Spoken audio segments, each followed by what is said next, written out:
যাদের মা নাই তারা জানে মা না থাকার কি জ্বালা, যাদের বাবা নাই তারা জানে বাবা না থাকার কি জ্বালা। এখন ঘরে ঝগড়া করেন, এখন ভাল লাগে না আব্বা আম্মারে, এখন আব্বা এই ভুল ধরে, আম্মা এইটা বলে, এখন অনেক অসহ্য লাগে। তো যেদিন চলে যাবে ওই দিন বুঝতে পারবেন মাথার উপর থেকে ছাতাটা নাই হয়ে গেছে, বটবৃক্ষটা চলে গিয়েছে, আর উপদেশ দেওয়ার মতো কেউ নাই, কাছে আগলে রাখার মতো কেউ নাই।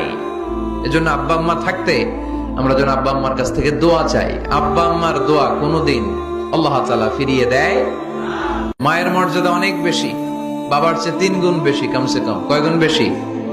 মা মা মা, তারপর বাবা। 3 বার মা। কয়বার মা? একবার বাবা। তার মানে মাকে ইসলাম দিয়েছে স্বর্ণ পদক, দিয়েছে রৌপ্য পদক, দিয়েছে ব্রোঞ্জ পদক, আর বাবাকে দিয়েছে সান্ত্বনা পুরস্কার। আমরা এটা নিয়েই খুশি, ঠিক কিনা?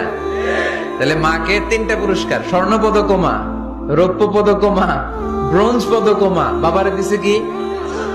সান্ত্বনা পুরস্কার।